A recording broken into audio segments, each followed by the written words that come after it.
আসসালামু আলাইকুম রহমতুল্লাহ। প্রিয় বন্ধুরা, আশা করি সবাই ভালো আছেন। আলহামদুলিল্লাহ আলহামদুলিল্লাহ সালাম আলা ইবাদিহিল্লাযিনা ইসতাফা। এই মুহূর্তে আসলাম কথা বলতে। এটা হচ্ছে একটি হত্যা শুধু একটি প্রাণের অবসান নয়, এটি পুরো সমাজের নিরাপত্তাকে প্রশ্নবিদ্ধ করে। অপরাধী যেই হোক, দ্রুত ন্যায়সঙ্গতভাবে বিচারই মানুষের আস্থা ফিরিয়ে আনে।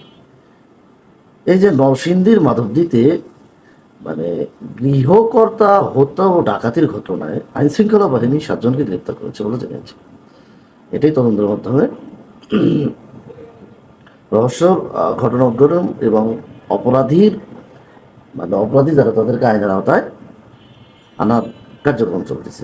আমাদেরকে মনে রাখতে হবে, গ্রেপ্তার মানেই যে দোষীদের বিচার হচ্ছে তা কিন্তু নয়। আসলে এই যে এই ধরনের অন্যায়গুলা কিন্তু ক্রমশই বেড়েই চলছে। এর মূল কারণটা কি? আইনের যে আইন আছে কিন্তু বাস্তবায়ন নেই, এর প্রয়োগ নেই, এটাই কিন্তু এর মূল কারণ। যাই হোক, ইসলাম এই সম্পর্কে কি বলেছেন? ইসলাম মানুষের জীবনকে অত্যন্ত সম্মানিত ঘোষণা করেছেন। মহান আল্লাহ তাআলা বলেন, সূরা মাইদা 5 নম্বর সূরা 32 নম্বর আয়াত, যে ব্যক্তি অন্যায়ভাবে একজন মানুষকে হত্যা করে সে যেন সমগ্র মানব জাতিকেই হত্যা করে, আর যে একজনের জীবনও রক্ষা করে সে যেন সমগ্র মানব জাতির জীবনটাই রক্ষা করলো। মহান আল্লাহ তাআলা আরো বলেন, তোমরা অন্যায়ভাবে কোনো প্রাণকে হত্যা করো না যাকে আল্লাহ সম্মানিত করেছেন, তবে ন্যায়সঙ্গত কারণ ছাড়া। সূরা ইসরা 17 নম্বর সূরা 33 নম্বর আয়াত। মহানবী একখানা হাদিস রাসূলুল্লাহ সাল্লাল্লাহু আলাইহি ওয়াসাল্লাম বলেছেন, মুসলিম সেই ব্যক্তি যার জিহ্বা ও হাত থেকে অন্য মুসলিম নিরাপদ থাকে। মানে এটা হচ্ছে সহিহ বুখারীর হাদিস।